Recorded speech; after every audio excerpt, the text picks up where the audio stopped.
Welcome, everyone. My name is Tatiana. I am a co-facilitator for today's session. Very happy to be here. I am one of the co-founders of the Flourishing Enterprise Collab, who is hosting today's session. The session is part of the Skoll World Forum's Ecosystem Day, and it is wholly curated and hosted by the Flourishing Enterprise Collab.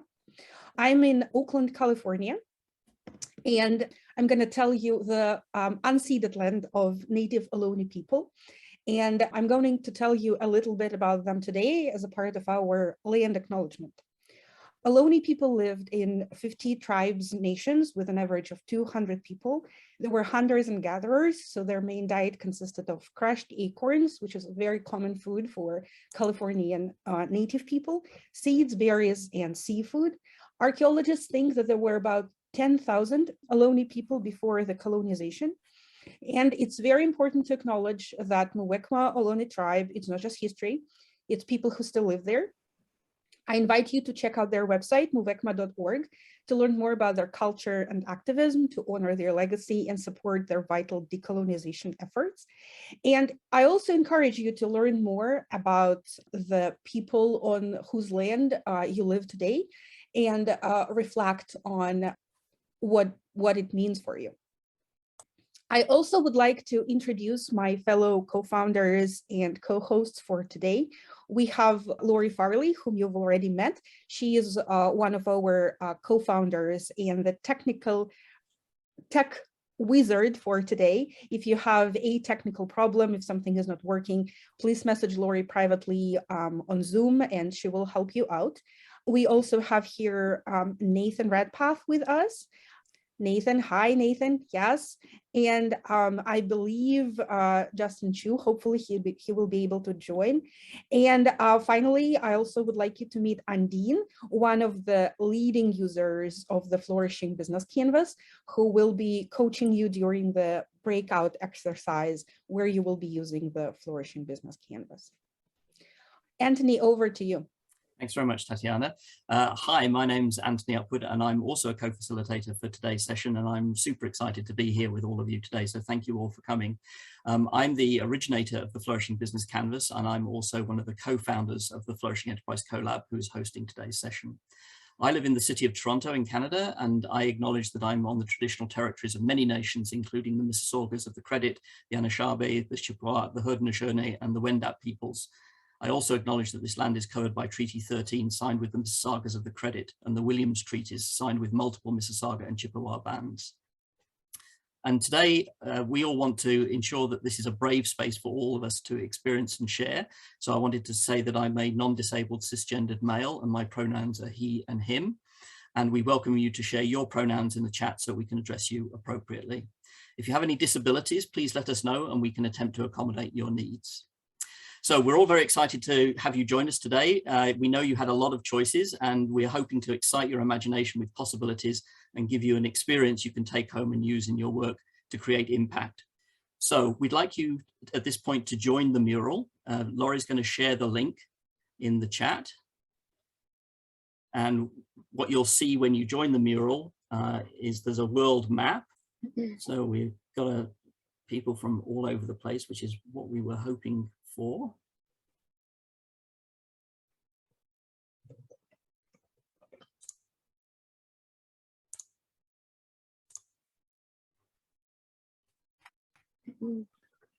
So hopefully everybody's having a chance to get their practice creating a sticky and getting their sticky onto the map. Okay, so that's great. It's, as I said, really lovely to see what a spread of people we have from all over the world. So welcome everybody from wherever you're joining us today. So to start this workshop off, we wanted to give you all an opportunity to experience flourishing. We wanted to give you a chance to think about that before we start to use the Flourishing Business Canvas, just as a way of grounding yourselves. So we want to do this exercise, and the first thing we'd like you to do is in the Zoom chat, would you like to write your definition of flourishing? If you were to think about it, what would you say flourishing means to you? In the Zoom chat, please. Embodying potential, holistic peace and health, energy, living to our highest potential. anti-fragile, measurable, pleasurable growth, growing, succeeding, moving forward. These are all great. Successful growth, flourishing means more than thriving, enjoying possibilities, abundance, thriving in a natural balance, much like homeostasis, network of meaningful and growing connections. Anybody else want to share their definition of flourishing? These are all wonderful. Awareness of future generations. Okay, so that's an expression in words of what flourishing means to all of you. And now we'd like you to grab a pen and paper if you can find one near you and draw flourishing. Doesn't matter if you're not an artist or anything, just draw flourishing. What comes to mind? How would you imagine it? How should we present the image?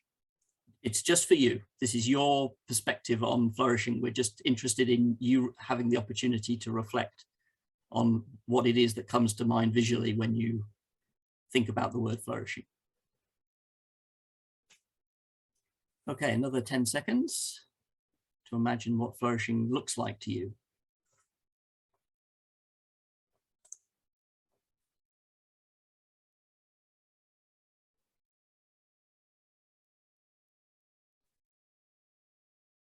Okay, so the last part of this little exercise to experience flourishing is a visualization. So let's take a nice deep breath together and ground yourself. And now bring to mind the word flourishing. How does it feel? What images or colors or memories arise for you? See if you can feel the word flourishing. And if you want to close your eyes, please feel free to do so. Okay, another 10 seconds to feel the word flourishing.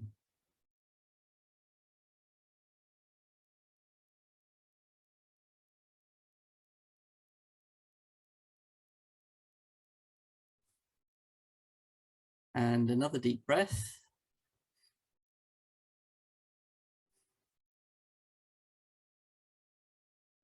And welcome back from the visualization.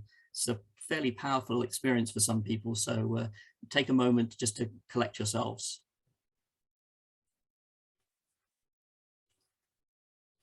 So now you've had a chance to experience flourishing for yourselves, we'd like to share our understanding of what flourishing means to us when it comes to business. So we have two definitions of flourishing that we like, and let me just make sure everybody followed me then. So you should all be seeing our understanding of flourishing business now. So one way we see flourishing business is one that creates social benefits, regenerates the environment, and delivers economic value throughout its value network, thereby sustaining the possibility that human and all other life can flourish on this planet for generations to come. And that was originally come up with from Dr. John Ehrenfeld, a professor at MIT, and Dr. Bob Willard, a professor at U of T. And the second one that we really like is from Michelle Holliday, and she says a business is flourishing when it enhances the integrity, beauty, and regenerative capacity of the whole living community that it touches. So these are two definitions that we like to use, but the important thing about flourishing is it's up to you to define it for yourselves. So we're really pleased to see the diversity of responses that you gave to the initial request for definitions, and hopefully that continued in your own thinking as you drew and visualized. So what's the challenge? So let's just talk about business modeling for a second, since that's what we're doing here. So in business modeling, we're doing one of two things. We're either exploring together the designs of existing organizations in order to improve their ability to realize their purposes, and by purposes here we mean the purpose of flourishing, or we're creating together the design of new human organizations, startups, so they realize their purposes of their founders. Again, flourishing, we hope, would be one of those purposes. So this is what business modeling is all about. It's working together on designs. And there's a few challenges with trying to do that. The first is that in the old world, when all we were concerned about was the economy, we ended up with quite a simple model for thinking about how does a business model work, being able to explore that together. There was really not that many things to think about. When you start to model a flourishing business, you have to think about the economy nested inside society, which has created the economy to help society's members better meet its needs. And society, of course, is entirely dependent and within the environment. So again, we have to think about the connection between the organization and the economic perspective, the social perspective, and the environmental perspective. So this is a slightly inconvenient truth that flourishing business models have more factors to consider than those purely focused on profit. So what's the solution to this? This is where we introduce the Flourishing Business Canvas.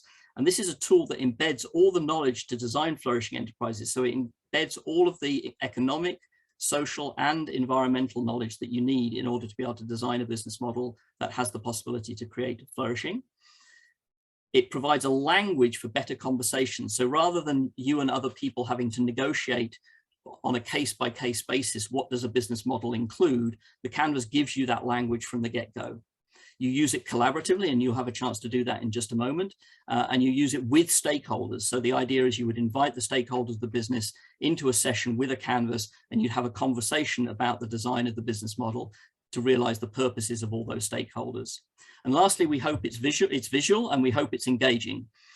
So the Flourishing Business Canvas has 3 contexts and 4 perspectives. So the 3 contexts, the ones that I've mentioned already, the environment that contains society and the economy that is created by society to help society's members better meet their needs. Then there are 4 perspectives on the canvas. Starting at the bottom, we've got the outcomes perspective. So this is the why or the purpose. We would suggest that the best purpose that you can adopt for an enterprise is to enable flourishing. Then we've got the who perspective, so the people perspective. So who are all the people involved in this business, and what needs do they have? Then we've got the what perspective. So this is the value that you're going to co-create with all of the people to realize the outcome, realize the purpose of flourishing. And then last but not least, we've got how and where you do the work in order to co-create that value to realize the outcome of flourishing. So this is the process perspective on the left-hand side of the canvas. So to give you an example, if you've never seen a canvas before, just to give you a sense of how this works, you put stickies on the canvas and then you write in the stickies. I'm not writing in these stickies because I don't want to bias you in for the next step in the process. But in this case, we've got one stakeholder sticky. So this could be customer value co-creation, could be whatever you're going to do for that customer in order to keep that customer happy and to realize the purpose of flourishing. And lastly, there's an activity that you have to perform to co-create that value with that stakeholder in order to realize the purpose of flourishing. So with that, it's now over to you. We want to get you into using the canvas. And what we would love you to do is to design a flourishing lemonade stand. So imagine, what if there were no constraints to enabling the possibility for flourishing? What could it look like? What possibilities could you imagine based on your own feelings and own definitions of flourishing? So go wild, push the boundaries of possibility, and we hope that this is going to be an interesting exercise for you. You're going to be in rooms of about 4 people, thereabouts, and Ondine, myself, are going to drop into the rooms after about 10 to 15 minutes. We'll be dropping in and out of the rooms to answer questions and provide you with a little bit of help if anybody's stuck. So remember, the objective is to imagine a flourishing lemonade stand, and over to Laurie to set you up in your individual rooms.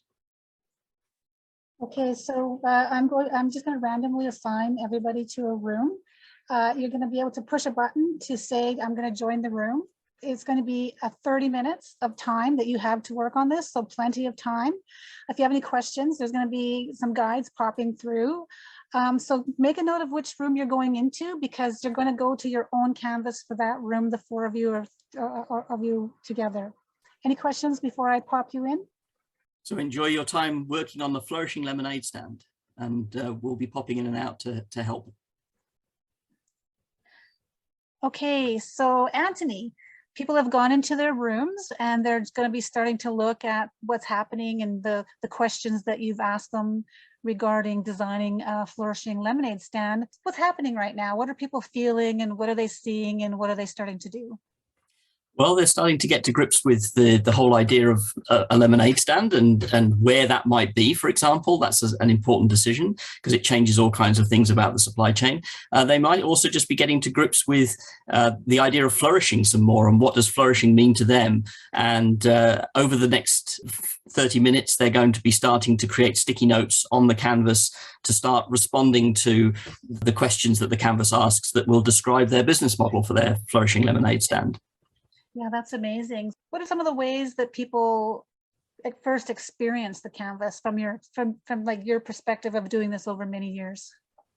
So usually people approach the canvas with some trepidation because it's a power tool. And so what people tend to do is they tend to focus on just one or two areas that immediately seem familiar to them. So stakeholders is a very good example of that. Most people know what the term stakeholders means, and so they're very comfortable starting to think about stakeholders. Another one is activities. People know what activities means, and so they're quite comfortable thinking about this. But then slowly they start to engage with the other parts of the canvas, and there is help on the canvas that will give you some initial prompting as to what you need to be thinking about in each of the areas. So that's generally the way people approach it. And so working with you over time, I've noticed that you, the team, the group, people tend to link the boxes in some way. Are people starting to do that, or do they do that naturally, or do they need to be prompted to do that? So connecting the boxes to tell a story is generally something people need to be prompted. The stories are there, people have them in their heads, but they don't tend to articulate them unless you ask. So, for example, asking how is value going to be co-created with this stakeholder, what activities are required to co-create this value with the stakeholder would be stories, the questions that would lead people to start telling a story that links their sticky notes together. I love that. One of the big areas that's worth thinking about that the Flourishing Business Canvas has that many other canvases don't is it has a goals box. So it asks you what are your goals for the business, for the organization that you're designing, and those goals could be social goals, they could be environmental goals, or they could be economic goals. And if you start by thinking about what's the purpose of this organization, that will spur a whole bunch of other conversations about a lot of the other questions that the canvas asks. So goals is always a good question to ask yourself. What's the goal of this business? What's its purpose? Maybe you can talk a little bit about the layering and how the canvas is layered. So the canvas has three contexts, which I think I mentioned just before we got going, but the three contexts are environment, society, and economy, and they're nested within one another. So this isn't the model of sustainability that's three intersecting circles. This is the model of sustainability which is related to the actual way the world is. So the society is actually within the environment, and society does actually create the economy. So it's that nest that we're dealing with in a particular. In each canvas, we have that nest, and then the questions that the canvas asks are related to that nest in various different ways, like something to do with nature, like biophysical stocks is only related to the environmental context. If someone came along the canvas with no context, how do you feel that they'd be able to use it? I mean, I think people are using it without having context. What do you think about that? I think it's great that people can start engaging with it straight away, and they'll make sense of it, but in their context based on their knowledge and experience.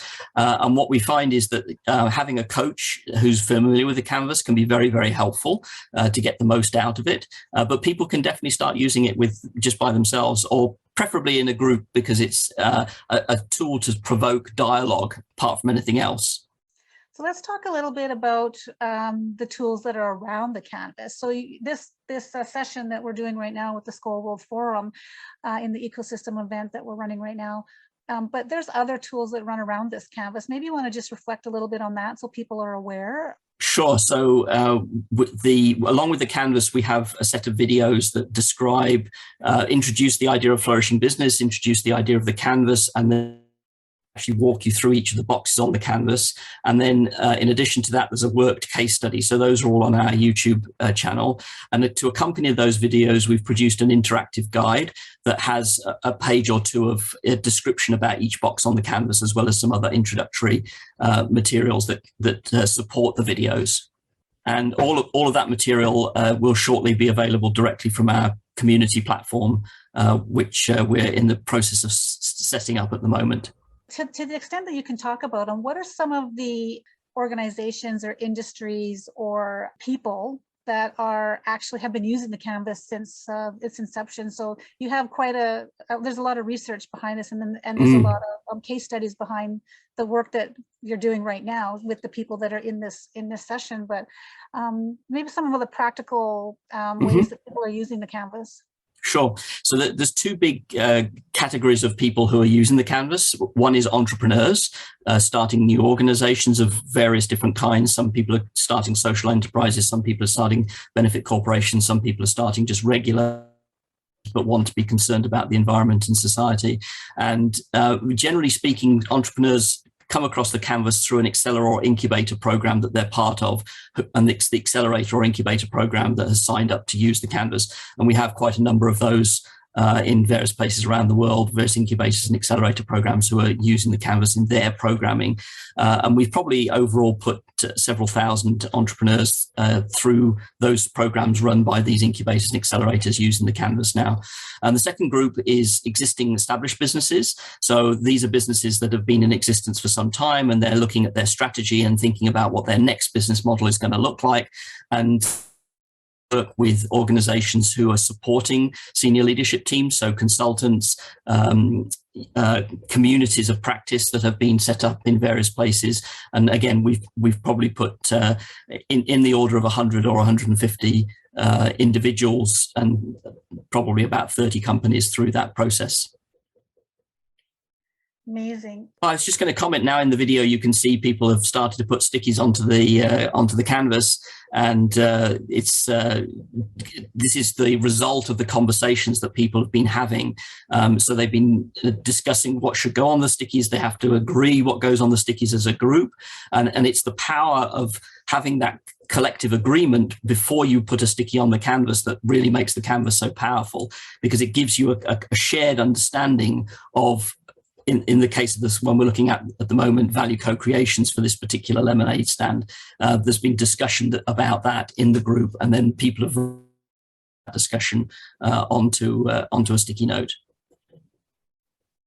For the people that are watching this video who haven't attended the event, these are people that don't know each other. They were randomly put into groups, and they're coming to a consensus on what this lemonade stand looks for them.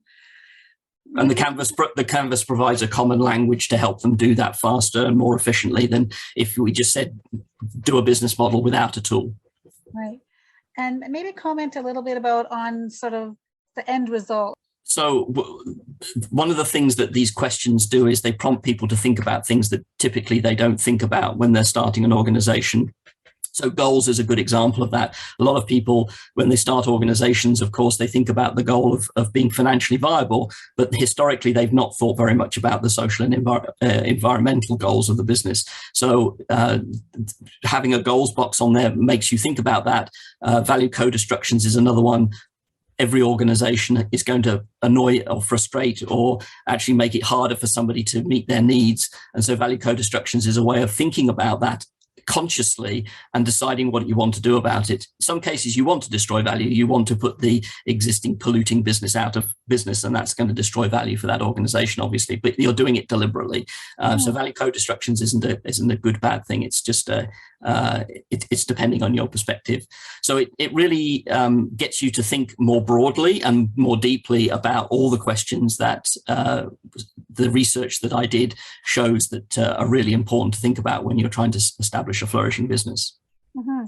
We've tried to pick words on the Canvas that are as straightforward as possible, recognizing we're trying to introduce some new ideas to the process of business modeling and business design. But a lot of the words on here have straightforward meanings. Some of them are more technical, but a lot of them are straightforward. And so you should be able to get to grips with at least the straightforward ones fairly quickly, and the help on the Canvas should accelerate that process. Right. Okay, well, I think that's a really good sort of overview of what's going on right now in the rooms. For the people that aren't here, this is a 30-minute session. What you're going to see is going to be a much condensed version of that in time. So you'll be able to have a taste of what's going on. The next time you attend one of our events, you'll be able to participate in this whole process for yourself. And the next thing you'll see on the video will be the reflection, where we get the people who are in the rooms to come out and then actually start to record in some sticky notes what it is that they learned from the experience and what challenges they faced and what else they'd like to learn about. So you're going to see that next in the video. Yes, everyone is coming back. So how did it go? Give me a little temperature check. How did it go? Good, not so good, so, how was it? Is it good? Did you enjoy the activity? We are going into the reflection part of this exercise. So hopefully everyone is familiar with the mural now and can post stickies and feel, you know, great about that. What's your favorite sticky color? Let me know. Mine is purple. We are in the reflection part, so feel free to add your reflections to this mural. The questions are: what was exciting about this experience? How was the canvas useful? What was challenging? And what would you like to learn more about? So we will have a few minutes to fill this out. So feel free to add your sticky, jump to the reflection, and take your time to think about the process, think about the exercise. Feel free to add more than one sticky if you have, you know, more reflections to share. That's all exciting and welcome. And as always, if you cannot add your stickies for whatever reason, something is not working, feel free to pop the comments in the chat and we will add them for you. I have one reflection in the chat that says, somewhat steep learning curve for an old man like me. It's a steep learning curve for everybody, I think. This is true. This is probably what was challenging and not what was exciting, but yes, I agree. Sometimes it's a steep learning curve. Some great comments being put in here. So I'll give you another minute or so.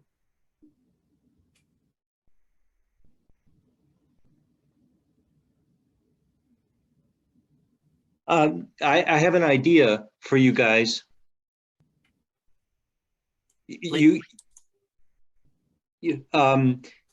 could build a gaming software to play a serious game. That's a great idea. Thank you.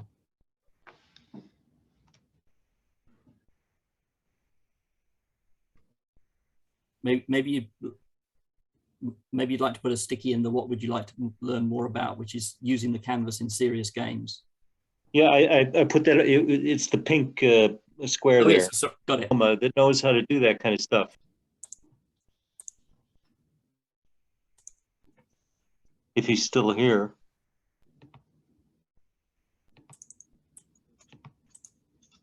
I see waving. Okay, so feel free to carry on adding more as we chat about these for a moment. So just to sort of have a look at some of the comments that you all put in, and Ondine, feel free to chime in here as you see fit. So what was exciting about the experience, a lot of people were talking about how working with a team, working with other people, and collaboration was very exciting.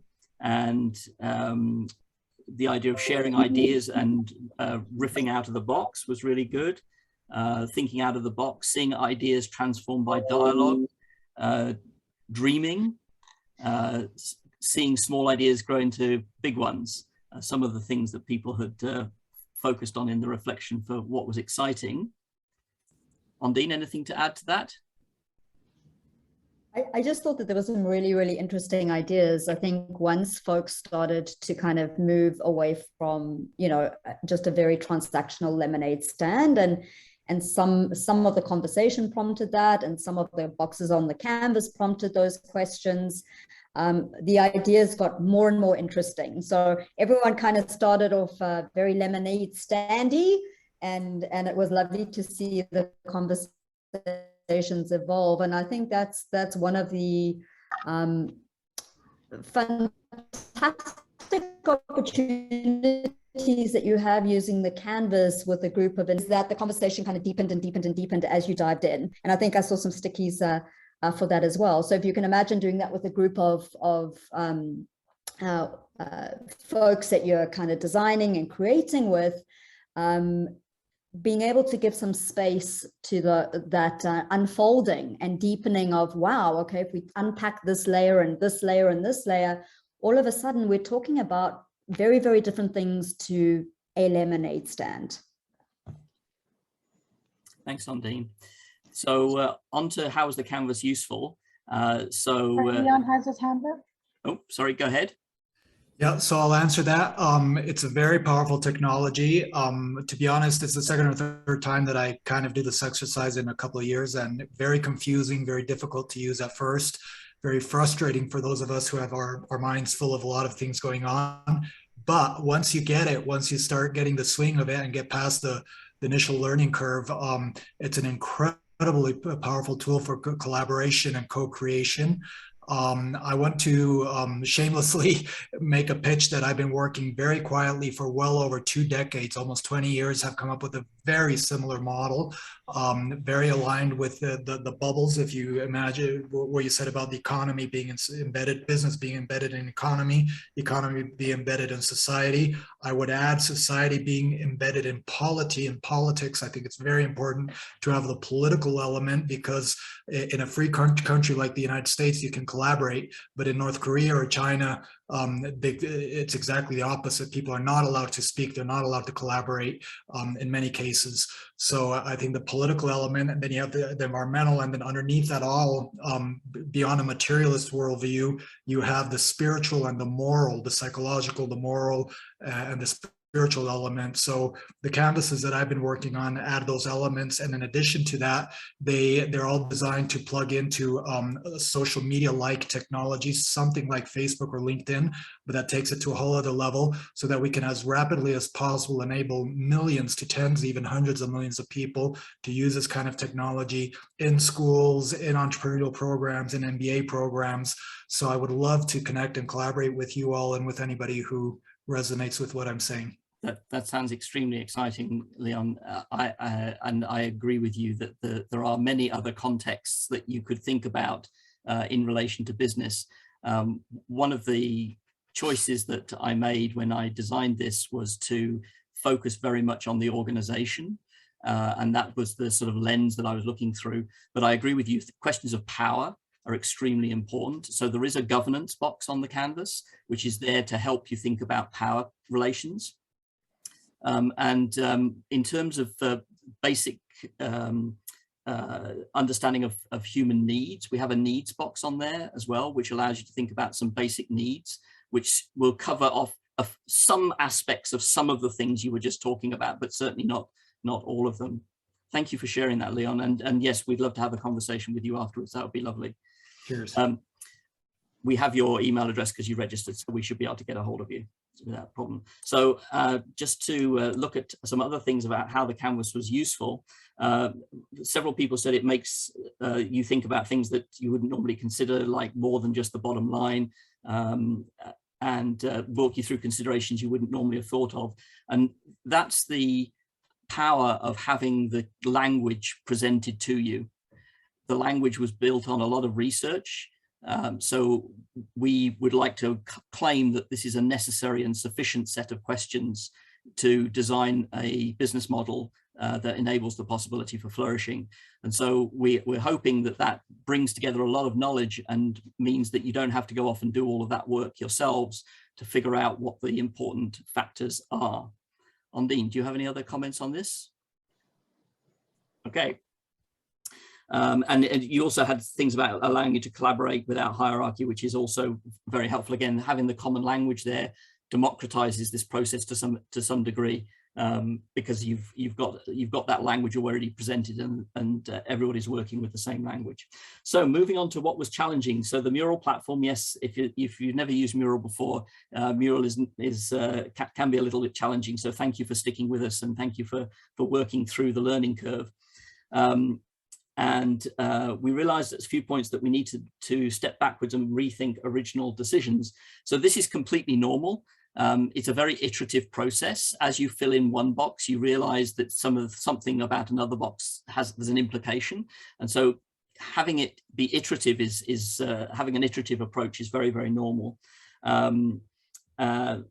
Things like needing enough time in order to think deeply. Yes, we only had 30 minutes or so for the exercise today, but clearly if you had more time, you'd be able to go more deeply into it.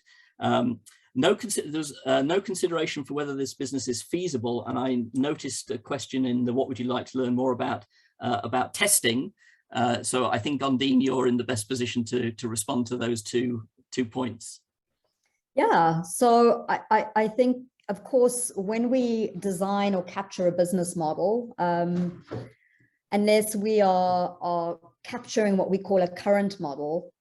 So let me start off by saying that the date on the top of the canvas is actually a really, really important aspect of the canvas itself, because a business model is a snapshot in time. It captures a point in time. It's like taking a photograph of what the business looks like at that precise moment. And so what we find is that when most people are doing business modeling work, they're actually mixing multiple time contexts into a single model. So the only way that a business model using the canvas is what we would call validated is if you were capturing a snapshot of that model that exists as of today.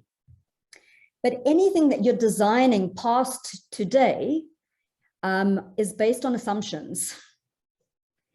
So any model that is designed in the future, you're building something in the future, you're thinking about your business model a year down the line, 5 years down the line, is all based on assumptions. And of course, those assumptions need to be tested. The work that I do in Flourishing Startups is all centered around business model validation. And we have a flourishing validation process. So how do you go out and validate those assumptions that you're making in your business model from a flourishing perspective, from an ethical perspective, and of course, to test viability. And feasibility and desirability of a business model. So this is only one aspect. You're just capturing a snapshot of ideas when you're mapping out a business model. Thank you very much, Ondine. So just to respond to a few other points in the what would you like to learn more about, what's the ideal place to start on the canvas? So from experience, we think that it's useful to start with stakeholders. But rather than to simply list all your stakeholders, we think it's a good idea to pick your most important stakeholder and then think about what is the most important value you're going to co-create with that stakeholder, and then think about what activity you need to perform in order to co-create that value with that stakeholder, and then repeat that process to add additional stakeholders. And then from there, you can move around the canvas as you would like, but usually picking 2 or 3 boxes at a time to work on, and then doing it iteratively as we discussed. Antony, if I could just jump in, please. My observation, just having a look at everyone working through the canvas, is that most people started on the left-hand side of the canvas, the process, the lemonade stand, which I think is really interesting because it is centering product and service over centering the communities, individuals that are being served by this organization. And this is again a bit of a shift when we're thinking about flourishing business design, because we're not wanting, I mean, the purpose of business, if we think about flourishing, we think about how that connects into the purpose of business, is that we're wanting business to be authentically serving the needs of communities, and this could also mean our planet and plant and animal life that that could be considered as stakeholders as well. And so it's moving away from being product and service centric to being human centric. I see is it Selena? You've got lots of nodding heads there. Did you want to jump in for a sec? I love this exercise, and I'm so excited to work with the canvas. I just wanted to say that from my I didn't want to read too much into the left hand, just because I think with being new to mural and being new to the canvas, I hadn't had a chance to really see the full canvas and process it. So being so trained to move from left to right, 1 to 2, 3, I think instinctively I felt we might be late and we might need to move faster. So we just go to the one and then just move through the line. So I just didn't want to, it was from the novice sort of clumsiness. But it's just an interesting, but we see this all the time. We do see this all the time. Everyone starts with the product and service because that's what business is about. And we're saying, let's start with who are we serving and what do they need and why do they need it?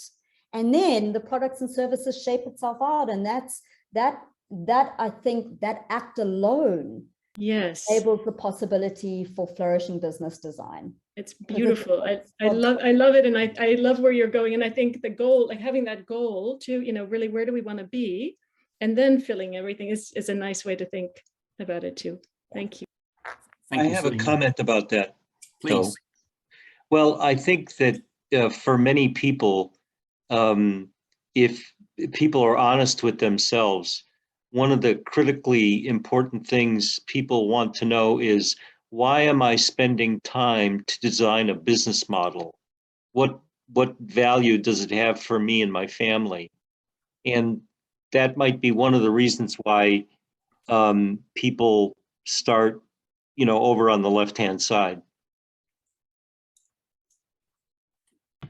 Yeah, and we've been so trained, I think, David, too, to think a business model looks this way, right? We don't hear as much about these other pilots that are thriving now in the field that are completely, we're hearing about them more and more now, but I think we're so conditioned to think in a certain way. So it's nice to break down those boundaries. Joet, I think you had a question or comment. This is probably going to be the last one. We have to move to the closing steps. Sure. It seems to me that you're basically trying to develop an ecosystem approach through the canvas, okay? Now, in every ecosystem, regardless of type, level, or however field of scientific study or business study it is, it should always require, go back to the basics of what is ecosystem. And that is, it's highly contextual, it's confined by place, as well as by time. And sometimes these two things interact together. And then there's the element of ecosystem processes.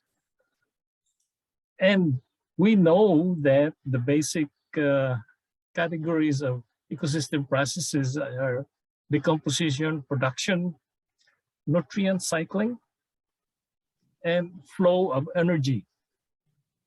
And you can define this according to the context that, or the subject matter that you're doing, whether it's business, social science, economics, and so on. And finally, every ecosystem that functions well always provide ecosystem services. And the general categories of ecosystem services are provisioning, regulating, supporting, as well as cultural. Now, what I'm saying is that if you want this to be successful, I think the number one hint that you should give participants is that focus on the ecosystem services that you want. You want a lemonade stand? Make sure that the ecosystem services of your lemonade stand is satisfied customers.